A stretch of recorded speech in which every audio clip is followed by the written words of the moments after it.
So, after beating Kiwami 2 in 2018, my journey through the Yakuza games was put on a 2-year delay, as on the PS4, unless I was interested in jumping right into the end, there was no other games to play, so I stopped for the time being. I mean, I could have pressed on, but when I took the eBay to find a physical copy of Yakuza 3 and saw it at $50, I promptly said screw that noise, and decided to wait and see what the Ryuga Gotoku team would do next with Yakuza's newfound popularity. Thankfully, my patience was rewarded when Sega announced the PS3 generations of Yakuza games getting a remaster, being put under the umbrella of the Remastered collection. Now, because these are remasters and not remakes like the Kiwami games, the graphics, gameplay, and some writing aspects can't be as polished as them. But considering the fact that I can now continue forward with Kiryu's journey, I didn't care. And hell, series creator Toshihiro Nagaoshi even stated that he felt because of how recent they were, the PS3 generation didn't need a remake, which only helped strengthen my decision. The coolest part about these remakes being announced was that in the West, it was available on the same day as the announcement. Or, well, 3 was anyways. 4 and 5 were slated for October of 2019 and February of 2020, with the physical version of the collection also being available in February. The day this was announced, I was super psyched that 3 was already available, but unfortunately, I didn't have access to my PS4, so I had to wait, and figured if I was going to wait, I might as well get the physical release, which I gotta say was super worth it. I'm mainly talking about the limited edition case, which not only comes with a super cool case with Kiryu's tattoo on it, but also has the physical case to Yakuza 5, which up until this collection was only released digitally on the PS3, which in my opinion, this alone gives a lot of value to the limited edition box for collectors out.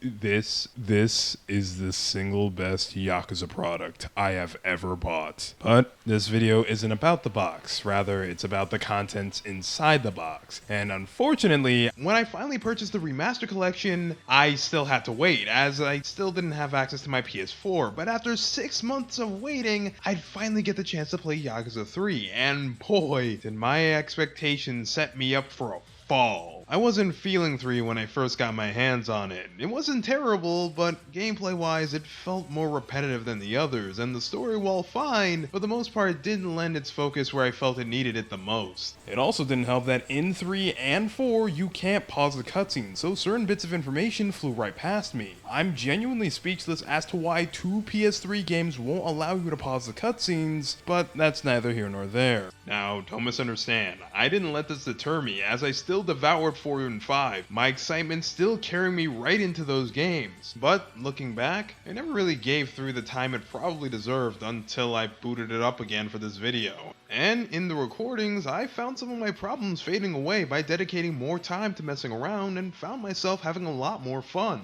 Unsurprisingly though, I'd say this is still one of the weakest games I've played thus far. And since that's kind of a problem that time itself created, I want to be a bit more lenient due to my roundabout introduction to this game. But at the same time, no matter how lenient I try to be, 3 has some problems that I just can't ignore. What do I mean by that? Well, find out, cause we're diving right into Yakuza 3. Our story begins 2 years after the events of Kiwami 2, where Kiryu is now in Okinawa preparing a dinner for his orphanage of 8 kids, as a new character named Riki arrives with some bad news to deliver, saying that his boss just got shot. As we cut away from that scene, we see Daigo, who's now in charge of the Tojo clan, heading towards a banquet, when he gets a call from a mysterious person asking him about the Okinawa deal. Daigo refuses the offer despite one of his subordinates pointing out that the Tojo clan is hurting for money, only getting by on the Hakaho family collections. But seeing as it would come at the cost of Kiryu's housing stability, Daigo is firmly against it. Daigo then decides to cancel the banquet to make sure no one agrees to the deal behind his back, and once he gets back to Tojo HQ, he finds Kazuma back from the dead with the deed to Kiryu's orphanage in hand, urging Daigo to sign the contract. Daigo refuses, which gets Kazuma to reach into his jacket, causing Daigo to pull out his gun for protection, which gets him shot. Back in Okinawa, Kiryu, Riki, and Haruka run to the hospital, where they find Riki's subordinate Mikio and their boss's stepdaughter Saki, the latter of whom hand them a picture she drew of the person who shot their boss, the man in question being Kazuma, who somehow in the span of a couple hours island hopped from Okinawa to Tokyo to shoot 2 men. From here the game goes into a large flashback, taking us back to Kiwami 2's ending and working us back up to the present so we can better understand how we got the 3's intro. With the story taking place after Kiwami 2, that must mean we can properly resolve Kiryu and Kaoru's relationship, right?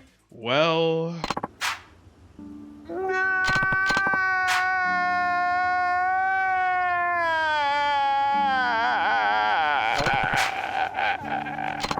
Now, when doing research for this video, and by that I mean glancing at Wikipedia and chat rooms, I couldn't find anything concrete about why Kaoru isn't with Kiryu in this game. Some say the writers didn't know what to do with her, while others say it was behind the scenes problems. Whatever the case is for her, Kaoru is not in 3, and spoiler warning, she isn't coming back anytime soon. It sucks knowing that everything they just went through was ultimately for naught, but actually no, there is no upside to this, it just sucks. After leaving the gravesite, Kiryu visits his closest friends to inform him of his departure to Okinawa. But in the case of Majima, he's got something important to ask of him, requesting that he go back to the Tojo clan and become Daigo's right hand so that Daigo can look more intimidating when he takes the seat of chairman. Majima stares at Kiryu as if he's speaking a foreign language, but Kiryu tries to sweeten the deal by saying that by getting back into the clan, he'll be given full permission to cut loose on anyone who steps out of line and tries to go against Daigo. Majima still isn't having it, suggesting that if Kiryu wants to convince him to sign back up, he needs to put up his fist and convince him the old-fashioned way. As per usual, Kiryu wins, saddling Majima up with a burden that neither of them could have possibly imagined. From there, the flashback takes us to Okinawa, where a local Yakuza group known as the Ryudo try to scare Kiryu and his orphans off their land so they can sell their land to the government in the same Okinawa deal Daigo had declined earlier. Now, the Okinawa deal is pretty complicated, as not only are the Tojo clan involved with it, but so are two politicians who are hoping to either build a resort or military base. But that's not important for the time being. As you can imagine, their attempts to intimidate Kiryu are fruitless, especially when Kiryu walks up to them with his shirt off, which for some reason gets them to run away immediately. Still, they don't give up. That is until the Tamashiro group take the leader of the Ryudo, Nakahara's stepdaughter Saki. A psychologically mute girl thinks of the suicide of her biological father, which she unfortunately saw all of it. Despite the hassle they caused him, Kiryu agrees to help Nakahara, purely so that he can see Saki come home safe.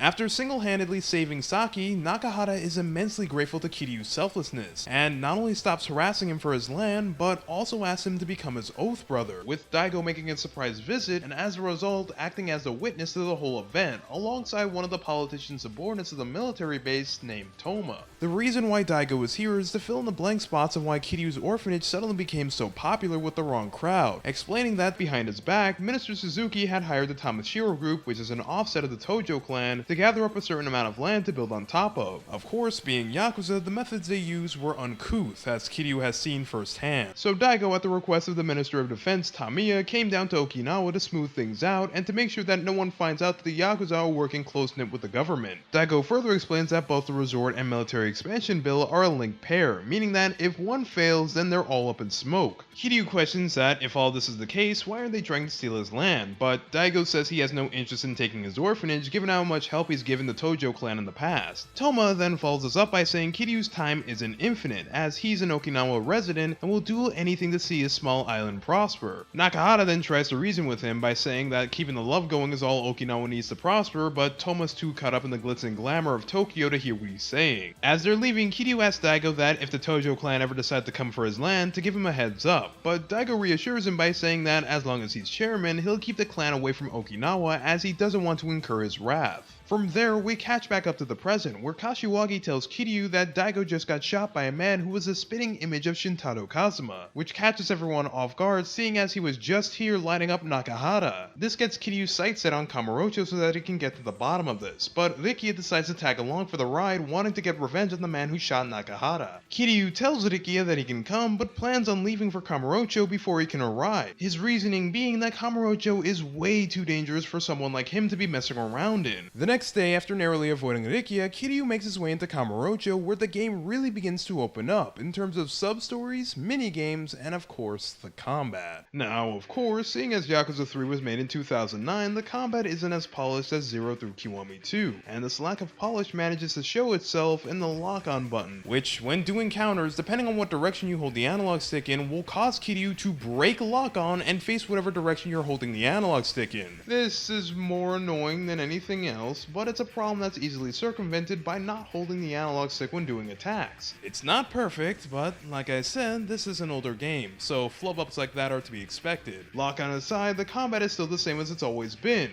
For you, at least. For the enemies, however, they've all been taking a course in blocking 101 because now they're all pretty defensive. Now, while this makes for an occasional moment where an enemy isn't taking damage, this becomes more of a thing in boss fights, as while guard break still exists, it's nowhere near as reliable as bosses go back to putting up their dukes, which, needless to say, doesn't solve the problem. Because of this, boss fights are heavily reliant on bait and punish methods, which I personally don't mind, but it definitely makes some bosses feel samey, since there's nothing you can do until they drop their guard. As a result, your counter moves are more useful than ever in 3, and while you don't gain access to them immediately, you do get them pretty early on in Chapter 5, and with some less time-consuming requirements, the game only needing you to beat 3 of Komaki's best pupils to do so. And the cool part is they actually use all the techniques on you. You'll be getting hit with the Komaki parry, break, and the tiger.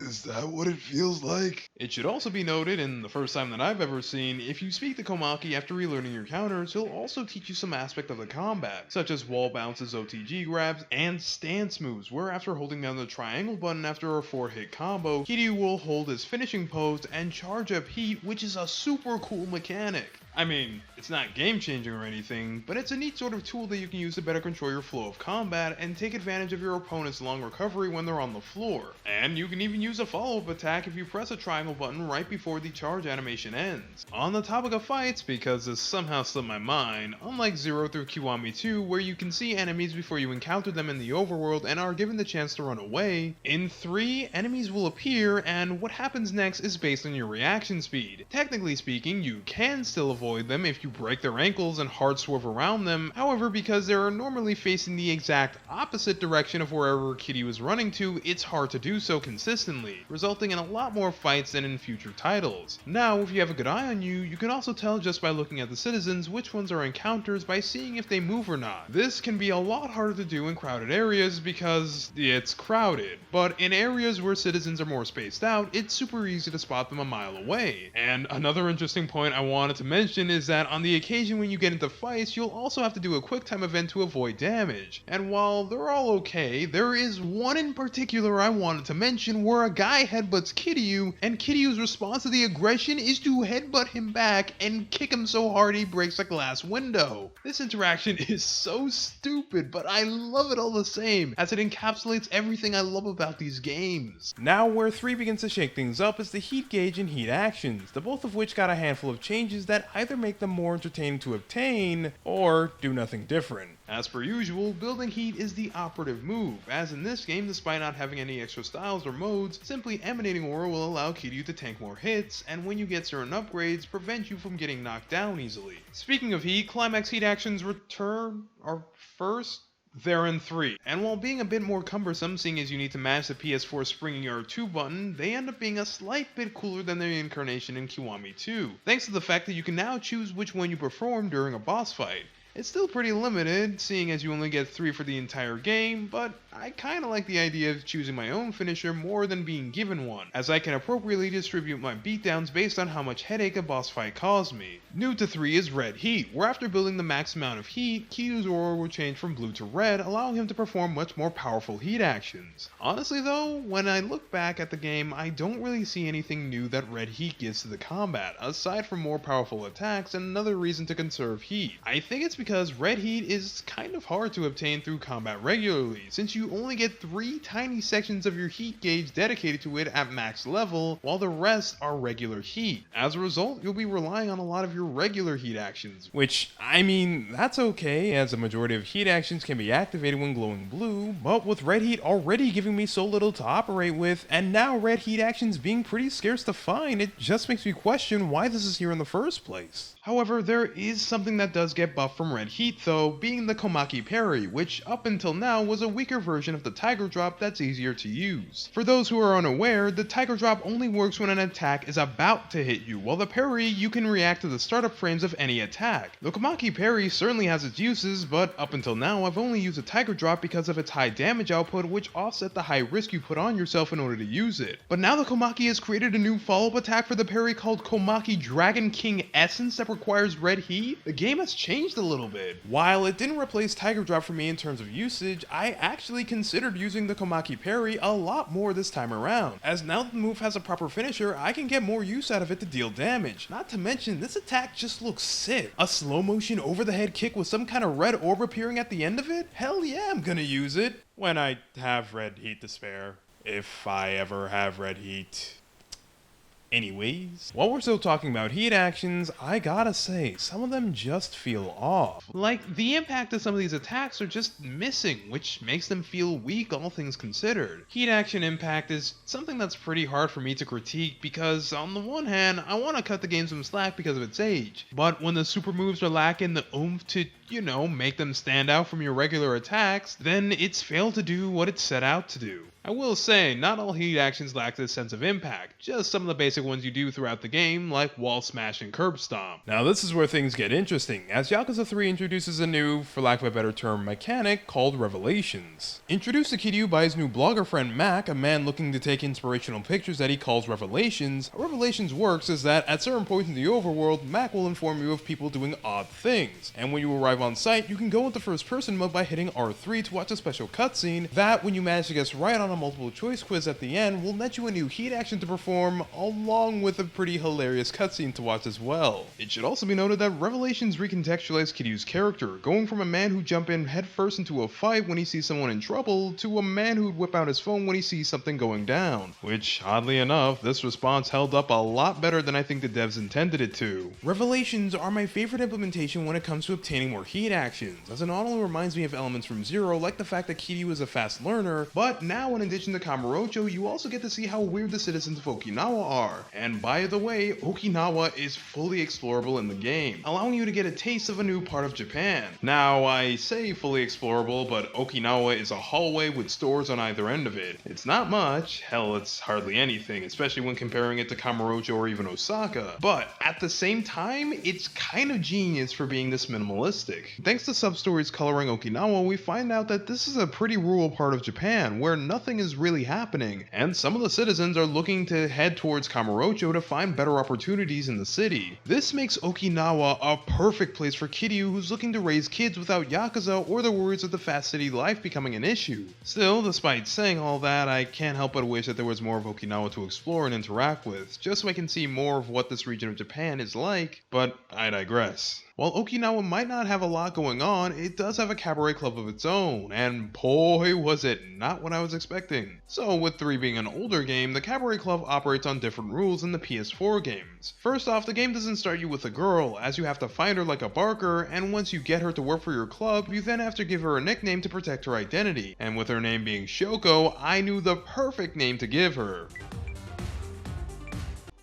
I never said it was a good name. Now, the most notable changes to the Cabaret Club is the interactivity, as the most you can do in this minigame is dress the girl up and walk around the Cabaret Club to get a feel of what the customers want the hostess to look like for the next shift. In terms of looks, a girl has to be in one of 4 areas, being refined, cute, flashy, or gorgeous. Succeeding in making your girl whichever of the 4 your customers desire will result in her getting requested more. If you fail to at least meet the minimum, however, then you'll find your girl sitting at the bar to the left, and boy did I find fake Shoko sitting alone way too many times to count. This is because when it comes to dressing up your girl, you only get one shot to get her looks right, and on top of this, you can't see what her stats look like until you're done dressing her up. Now, to be fair, this isn't a problem early on, since putting her in a dress that specializes in one of the 4 areas will get her customers. However, when you try to get her to move up the ladder to the number 1 spot, going the extra mile helps out immensely in terms of getting them to the higher ranks. And on top of that, you have to manage their stress levels and motivation by either giving them free time or changing their clothes so they don't feel bad for wearing the same thing the whole day. If not, there's a good chance the girl won't show up to work and drop down in rankings, wasting all the time you put in. And on top of that, you also have to teach the girls and raise up their beauty, smarts, and charisma stats to S rank, in which doing so will also increase stress, but when combined with everything I just mentioned, will give your girl the greatest chance of becoming the number 1 hostess at the club, at which point, when she reaches the top, she quits, at which point you have to do the whole thing from the beginning. I'm not fond of it. Now, I will say, I can see that a lot of thought went into this minigame, and it could be fun for a specific type of person. However, I am not that kind of person. First off, I don't enjoy character creators, as normally I just put up with them until I can get to the actual game. But seeing as it was the game, I was between a rock and a hard place, especially so when the game expected me to actually make the girls look pretty. Look, I'm gonna be frank, the most I do to make myself look good is to shave my beard and wash my face, and asking a guy like me which of the following eyeliner makes this girl look flashy or cute is more or less the equivalent of asking a blind man which dress makes you look fat. I don't know which one of the following makes you look more like anything. All the girls look fine to me, but nevertheless, I tried my hardest to understand and work with the system, but ultimately I wasn't enjoying myself. And as a result, after what felt like hours of attempts, I found myself on GameFAQs looking to cheat and get some of the best combinations without torturing myself any longer. And boy, were some of the results not what I was expecting. While two of the outfits look fine, the third one caught me off guard. Fake Shoko, you look like a hot mess, but hey, it completely maxes out her flashy stats, so clearly I don't know what I'm talking about. In the end though, seeing Fake Shoko quit is what cemented to me that I didn't enjoy myself. To see all the work I put in just go to waste didn't sit right with me. Felt like I wasted my time trying to understand it all. But hey, I already know it gets better in the future, so complaining about it any further would be meaningless. Just like my time in the cabaret. I'm moving on. To go back to Revelations for a minute, they aren't the only way to get new heat actions. As thanks to Kiryu's new friend, Doc Brown? And his creation Inner Fighter 7, you're able to fight rematches of major bosses. These rematches having their own special stipulations to them, spicing them up and making them a lot harder than their story counterparts, with things like fighting multiple versions of a boss at the same time and fighting a boss whose whole gimmick is to parry you. What makes IF7 super hard though is the fact that you don't have access to heat in these fights, and the fact that your health in these sections is based off how much you upgraded your soul, which refers to a section on your skill tree labeled Soul. The skill tree this time around is separated into 4 different sections, the first section being the aforementioned soul, which is generally responsible for adding to your heat gauge, along with netting you really useful abilities like being unable to be knocked down when Kiryu has heat. Next is tech, which gives you a lot of attacks to perform in combat, then body, which is responsible for your grabs and health, and finally heat, which gives you a lot of heat actions when leveled up. Now, I gotta say, as far as the upgrade tree went, I wasn't feeling it in comparison to Komaki's moves, the exception being the heat actions. I guess I should have expected something like this, since 3 is an older game, but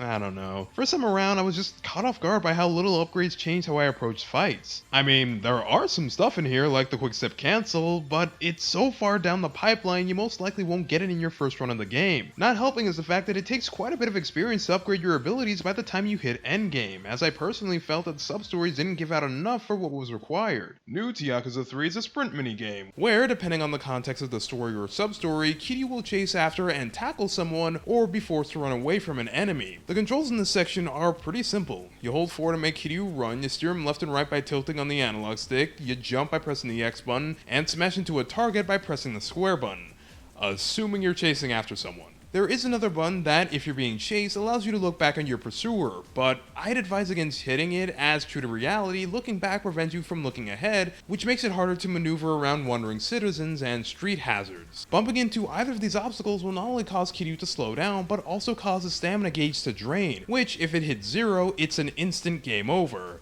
And that's it. There's honestly not much to say in regards to this minigame, but for what it's worth, I did have fun playing it. With that being said, I do admit that the sprint minigame can get a bit repetitive, considering that there's not really much else to do in it, and the fact that 3 as a whole uses it quite a bit. But thankfully, by the time you realize it's active, it's almost over, as it takes practically no time to complete. Moving on to the music, yes, 3's soundtrack is great, just like all the others, with Crush and Strike being one of my favorite battle themes in the series to date.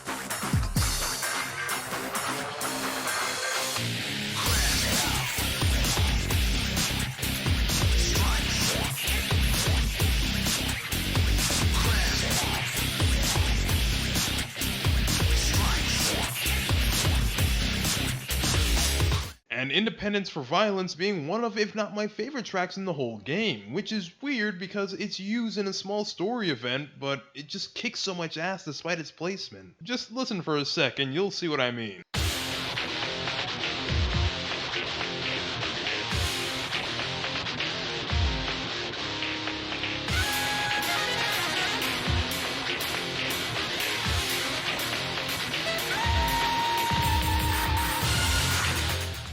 But with that, I'm all tapped out of things to talk about gameplay wise. So with that being said, it's time to tackle the story. And boy, what a tale it is that 3 tries to tell. So when Kiryu returns to Kamurocho, it's almost as if he's never left, as once again members of the Tojo clan prepare for war. And once you know it, the Nishikiyama family are at the helm of it all again, attempting to take out the Kazuma family's property so that they can weaken their foothold in Kamurocho. After throwing the Nishikiyama family out of Stardust and taking on some foreigners who try to express their American way, Kiryu finally makes his way to Kashiwagi where they exchange notes about the shooting. Ultimately though, the two remain stumped as to how Kazuma came back and how he made it to Tokyo so quickly. With their talk going nowhere, Kashiwagi then changes the subject to the Tojo clan, warning Kiryu that in a meeting he had earlier with the new patriarchs, he mentioned bringing him on to lead the clan in Daigo's absence, causing some of them to blow their caps as they either have a bone to pick with Kiryu thanks to previous affiliations with former patriarchs, or they just hate his face. But just as Kashiwagi finishes, the power goes out in Millennium Tower as a helicopter appears outside of the Kazuma family office and lights up the place, killing Kashiwagi in the process. Just before he dies, Kashiwagi tells Kiryu that he's positive that the Kazuma lookalike is working alongside someone in the Tojo clan to have the Okinawa deal continue despite Daigo's wishes. Kiryu doesn't have the time to mourn, as cops arrive right outside Millennium Tower. However, in his haste to leave, Kiryu didn't realize that his jacket was covered in blood, causing him to become an obvious suspect. However, thanks to Date's help, Kiryu manages to throw off the cops as they duck inside their old hangout, Serena. Or rather, their old hangout under new management, as in the time Kiryu was away, Serena got bought out by this mama. Does she ever get her name stated out loud in the story? Well, nevertheless, while the two share a drink, Date's editor arrives handing him a folder of the current patriarchs of the Tojo clan. Something I neglected to mention in Kiwami 2 was the fact that Date is no longer a cop, thanks to him becoming disillusioned by the Force during the events of 1, but that's neither here nor there. With their target most likely lying somewhere in the Tojo clan, Date tries to bring Kiryu up to speed on what's been going on behind the scenes. However, thanks to the assailants leaving no concrete evidence behind, Kiryu will have to engage in his favorite pastime on taking down the heads of the Tojo clan to get some answers. During Kiryu's violent questioning, Riku arrives back in Kamurocho to find the man who shot Nakahara,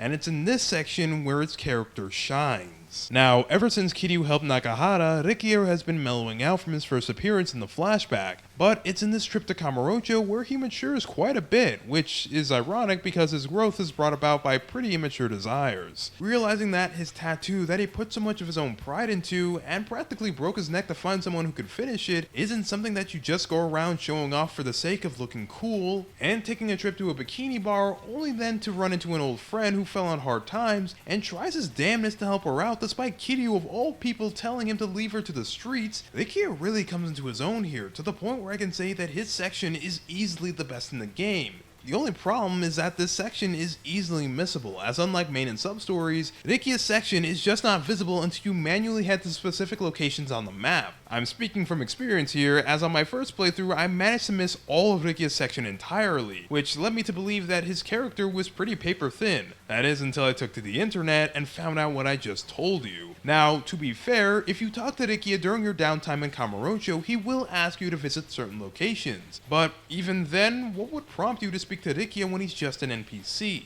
Anyways, character interaction and to some extent development is without a doubt the biggest part of 3's experience, as when it comes to the story, it's pretty uneventful. I wish I was joking when I said that, because despite all the setup the section got, you could skip it entirely and miss nothing outside of a handful of interactions. The two most notable characters in this section being Kiryu and Majima, the former of which during the raid on Tojo officers managed to grow pretty fond of Riku, to the point where he views him as a younger brother, and as such probably freaks the hell out and breaks his normal calm demeanor when he sees him in trouble. This scene is undoubtedly the best example of 3's value, giving us a chance to see a new side of Kiryu. The best part of it all being that it feels completely natural to Kiryu's character, thanks to a large amount of interactions he has with Riku, showing that he's finally found another person outside of Nishikiyama where he can just relax and be himself. So it goes without saying, when said person who unconsciously gave Kiryu this, for lack of a better term, environment back would suddenly be in trouble, he'd go ballistic in an attempt to save them.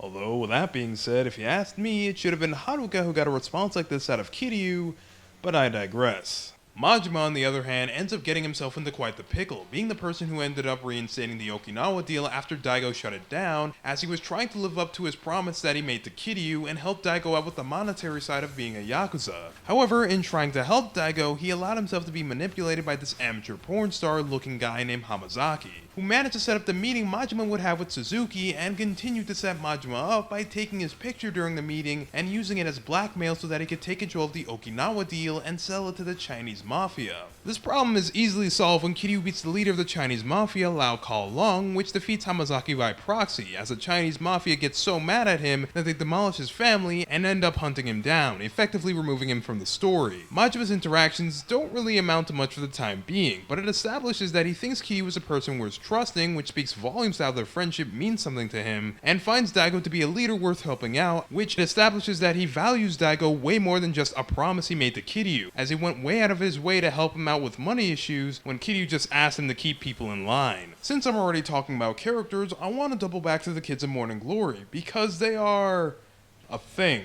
Now, while Haruka was the dream child we all hope to one day get, the kids of Morning Glory are a more accurate representation of children, meaning that they're bratty, petty, lack confidence, racist, and would straight up steal from one another when their back is turned. They aren't the best kids by a country mile, but being kids means that they can grow from whatever problem is currently weighing them down and become better people in the long run. Of course, being kids and all, doing it on their own will be difficult, and that's where Kiryu comes into play, acting as the kids' father and steering them in the direction they need to be going in. I don't know how the writers managed to pull this off, but seeing Kiryu guide these kids gave me a sense of pride and accomplishment, despite the fact that I didn't do anything but watch it all unfold. This was the last thing I expected to feel when I booted up 3, but it's pretty neat that the game managed to accomplish this by just having me watch a bunch of cutscenes. Unfortunately though, I can't say that this warm and fuzzy feeling lasted as long as I interacted with the kids, as I oftentimes found myself wondering when am I going to get back to the main plot. What also helps me get into this headspace is that all interactions with the kids are mandatory, and when the game starts up one interaction, it's never just one, but a series of lengthy quests that all start up one after the other. And while all of this is tedious, I get why it's like this, as it's to show how much Kiryu's life has changed in the past 2 years, and that he now has a responsibility to his kids, and as such puts them ahead of whatever he wants to do. This isn't bad per se, but it can make the story feel like it's losing momentum due to how long you spend in these sections. If I had my way with this though, I'd make most of the mandatory interactions you'd have with your kids sub-stories instead. That way the story can flow a lot better while still keeping in those character interactions that 3 does so well. But in any case, while Kiryu and Riki are able to uproot a number of disloyal Tojo clan officers, it ultimately doesn't get them any closer as to figuring out who shot Kashiwagi or who the Kazuma lookalike really is. However, in the midst of their postulation, the last of the Tojo clan patriarchs, Mine, approaches Kiryu with an apology, seeing as he's partially to blame for the Nishiyama family's uprising as he provided them with the funds necessary to cause Kiryu so much grief. But the apology wasn't all Mine had in store. As to show Kiryu that he was deadly serious about this, he gives him Kanda's head as a gift. Despite being introduced earlier in Kashiwagi's flashback, this scene not only serves as Mine's true introduction, but the moment where he takes over as the main villain of the story. As we just discussed, interpersonal relationships are the focal point of 3's runtime, and that is in no short part thanks to Mine, as just about everything he does is charged with the relationship in mind, with the perfect example of this being Kanda's death. The reason Mine killed Kanda was because he viewed him as a parasite leeching off of him for his money, and after what seems to be years of abuse, he finally snapped. Now, of course, despite the apology, no one, not even Majima, is on Mine's side, believing that he took things way too far. But Mine pays him no mind, saying that Kiryu is partially to blame for why the Tojo clan is currently in this state, and if that weren't for him, they wouldn't have to go this far. And, you know, as crazy as that statement sounds, I can't help but partially agree with Mine. Remember, for the last 2 games, we established that Kiryu doesn't want to be in the Tojo clan. However, he's not adverse to helping them out. Hell, in Kiwami 2, he even goes out of his way to find them a new chairman, despite the only thing Tadada asked of him to do was deliver his dying message. Even though he doesn't want to be there, he still cares about whether or not the clan can stand by itself and prosper in his absence. However, despite helping the Tojo clan more often than not, it's hard not to see Kiryu's attempts as half-hearted, considering the fact that he is the 4th chairman, accepts being called the 4th chairman, but hardly ever does any of his chairman duties like take responsibility and lead the clan. Kiryu's help from game to game are the equivalent of putting a band-aid on a wound when the wound also gave you a bacterial infection. While it helps a problem, there's still a much bigger problem going on underneath it all. Now, that's not to say that Kiryu becoming chairman would stop the Tojo clan from trying to Ouroboros itself on a daily basis, but it's understandable as to why Mine thinks this way. However, while it's easy to understand him, that doesn't make Mine holier than Kiryu, as despite all his talks about loyalty, he is the character that knows the least about it. Thanks to his father dying when he was just a boy, Mine struggled to find a good relationship with another person. This only getting worse when he decided to become a moneylender as he managed to draw a bunch of money-grubbing leeches around him. People who Mine even state that if he got the chance to see him again, he'd slit their throats without hesitation. But through the grapevine, Mine would hear of an organization that would rely on relationships rather than money to build themselves up. That organization being the Yakuza, and sure enough, Mine would find someone who he could form a bond with, being Daigo. The thing is though, is that thanks to becoming a moneylender, Mine had unconsciously become a money-grubbing person himself, letting profits rule his world, and believing that he could do whatever he want if he threw enough money at it. As a result, he ends up being a pretty confused person, since he claims that everything he does is to help out Daigo, but in the end, that's ultimately his excuse so that he can indulge in his money lust. As when it comes to things like the Okinawa deal, Daigo held a firm stance against it for Kiryu's sake, and yet, here he is later in the game trashing his orphanage. Again, he uses Daigo as the excuse, as it just so happened that the Tojo clan were breastfeeding off of him to keep themselves afloat. So in reality, Mine gained a lot from this while Daigo ended up with nothing he wanted. But the real kicker comes in after Mine destroys Morning Glory and flies back to Kamurocho to kill Daigo. However, he's upset about it, to the point where one of his men mentioned throwing a party for Mine, and he snaps, not only attacking him, but telling him that there's nothing to be happy about in Daigo's death. Oddly enough, Mine still claims to be helping Daigo out, but once again, in reality, he's just helping himself out, as thanks to his father being in a similar state when he was younger, he'd rather not hold on to false hope and just skip to the end, putting Daigo out of his misery. Mine is an interesting character that, for what 3 provides in terms of story, fits the role of main villain perfectly. The thing is though, is that as a character, I don't care about him at all. This is because at the point of the game where he becomes a true villain, the game is getting ready to wrap up, and as you can imagine, it doesn't give him enough time to leave an impression like Ryuji or Kiwami's version of Nishikiyama. Still, despite what I just said, as far as the enemies go, Mine hard carries 3, because as far as the side villains go, they are not worth mentioning, this including the Kazuma lookalike, to which I will now immediately contradict to further explain. Okay, so to make a long story short, because Kiryu failed to find anything on the Kazuma lookalike or the people who shot Kashiwagi, the plot literally approaches him to tell him what's happening in the form of the guy in charge of the military bill, a politician named Tamiya. Tamiya explains that the Kazuma lookalike is actually Shintaro's younger brother, Joji, and that a long time ago, Joji used to be on Japan's police force. But thanks to Shintaro being a high-ranking Yakuza, it ended up costing him his job thanks to the country's more conservative mindset back in the day. However, thanks to being a really skilled member of the police, he would soon be picked up by the CIA and brought into America. The reason why Joji is back in Japan though is thanks to Tamiya, as he ended up coming up with an idea to capture an international arms dealer known as Black Monday, by forging a military bill where Japan would receive aid from the US and glue it to a fake resort bill to make sure it would pass no matter what. However, despite the bills being fake, they needed to show some movement with the project, otherwise it would have been canned, which leads us back into the intro for the game. It should also be noted that Joji and the other CIA operatives were told to eliminate anyone who'd stand in the way of the Okinawa deal being passed. That means that Daigo, Nakahara, Kashiwagi, and Kiryu were all shot, killed, and or approached by the CIA. And that's not all, as someone else has found out the truth behind the Okinawa deal, being Tamiya's secretary, Toma, who quit the second he found out that Okinawa wouldn't be helped and ran over to Mine hoping that he could do something about the situation. Of course, the CIA can't let that leak go through, so they send Joji to plug the hole, and that's where Kiryu comes into play. By telling Kiryu all that he wanted to know, Tamiya now asks Kiryu to repay the favor by stopping his best friends from killing each other, as he believes that they're both misguided by their sense of loyalty.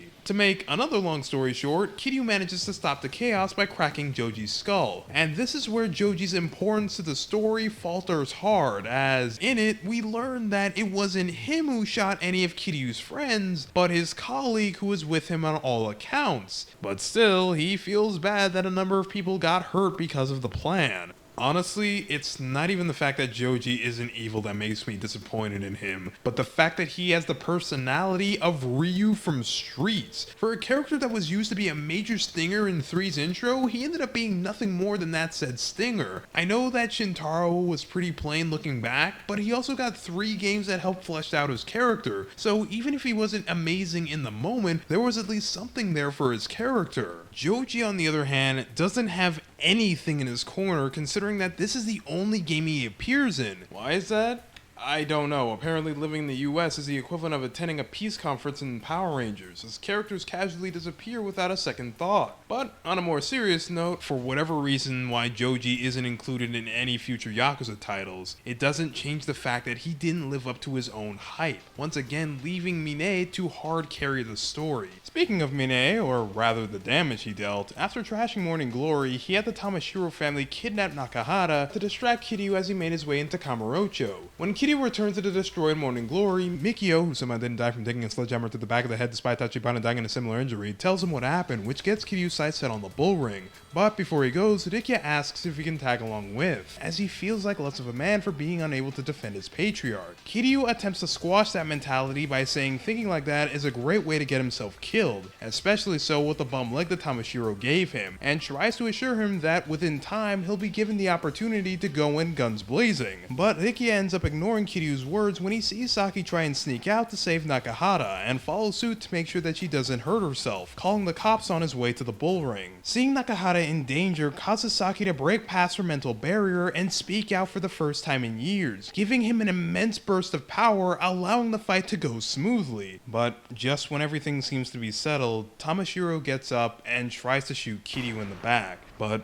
Rikia instead body blocks the bullet at the last second. Kiryu then breaks down crying, telling Rikia he's going to be alright as Rikia fades, asking Kiryu to go after Mine as his final wish as he passes on. The scene is shocking, one part thanks to Rikia dying in the same game he was introduced in, which is disappointing to say the least, as any further potential he had to grow was chucked out the window. But at the same time, as wrong as it feels to say, it's kind of worth it thanks to Kiryu's reaction. Now, up until this point, I think it's fairly obvious to say that Kiryu is a tough guy mentally, and while he's been broken before, he never broke down this hard. Not for Shinji, Reina, Yumi, Nishikiyama, Kashiwagi, or even himself for that matter. The only person who ever got a tear out of Kiryu was Kazuma, and even then, he wasn't wailing like he is now. While it's unquestionable that Kiryu was close to his friends from the previous games, I like to think that this is because Rikia gave him the ability to just be himself, which caused Kiryu to get too close and, in the end, made his death hurt so much more. After Joji takes care of business and Kiryu dries the tears in his eyes, Joji then lends Kiryu the jet he used to travel from Kamurocho to Okinawa so that he can get to Toto Hospital in time. As according to Joji, Mine had already made a pact with Black Monday, who then went on to tell him where Daigo was being held. Once Kiryu gets to Kamurocho, Joji says that he got most of the CIA to support him on his trek to the hospital, except for his colleague from before, as for some reason he can't reach him. The reason why he can't reach him is because his colleague, who we now know is named Andre, is actually the leader of Black Monday. Although, with that being said, nothing really comes up from this revelation outside of a Tekken-like conversation where Kiryu and Andre talk to each other in their native languages, understand each other, but don't bother to bridge the gap and just talk in one language. Which, by the way, I love. If I could describe Yakuza in one cutscene, it would be this one right here.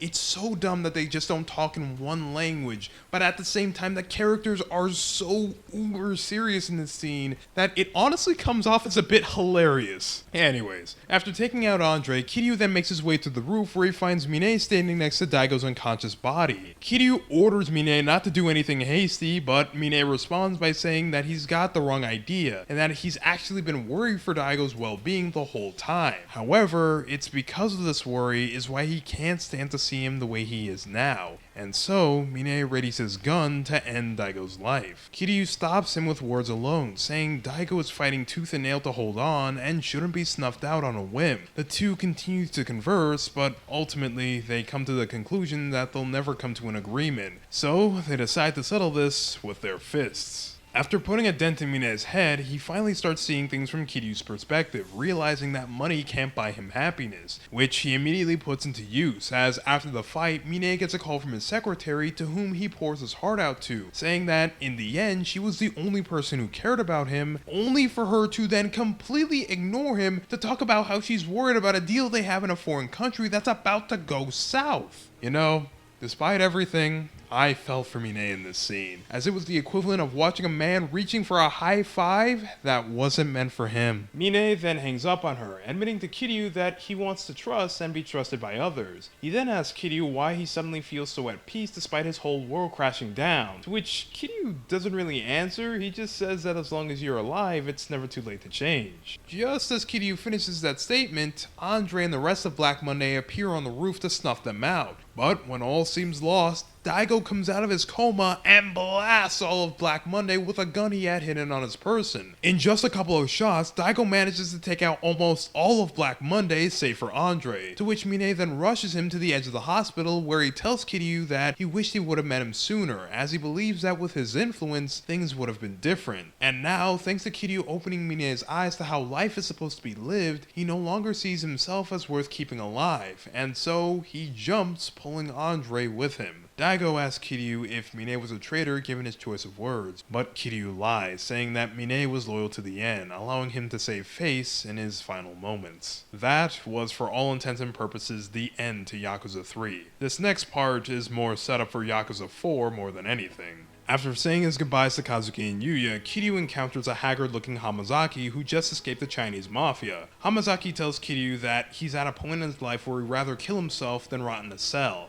And Kiryu, appalled at the lack of respect Hamazaki has for his own life, says that if that's the case, he has nothing to lose by living, and tells him that if he's willing to turn his life around, then he'll be there to help him along the way. Hamazaki then stabs Kiryu, believing none of what he said, telling him that no one will care about him when he's 6 feet under, but just before he doubles over, Kiryu challenges that statement, saying that he believes different. As Kazuki and Yuya tackle Hamazaki to the floor, Haruka runs up to Kiryu as he tells her that in the end, he ended up learning something from Mine, that in your last moments, you can learn to trust someone. This is where the game officially ends, but in an after credits scene, we see that Kiryu alongside Morning Glory is a-okay. And that was Yakuza 3. And honestly, I'm a little unsure of what to make of it all. On the one hand, I think the gameplay, despite being old, is plenty enjoyable when you get Komaki's moves. Outside of that, it's below average at best. But that's not surprising seeing as this is an older game. The story, on the other hand, is such a mixed bag, I don't even know where to start. While I like the early part of the game where Kiryu is going about his daily life, I feel that when it leads into the Yakuza business, my interest fades quickly. None of the side villains offer much of anything. Yet. And while Mine is interesting, he's not in the game nearly enough to hold up the other half. All in all, 3 is just okay. It's not a game you need to play even as a Yakuza fan. Hell, you can easily ignore it thanks to YouTube and get the same amount of emotional investment out of the game. But hey, if you really want to play it, Yakuza's 3 through 6 just made themselves available on the PC via Steam and the Microsoft Store, so it's now available to a wider range of people.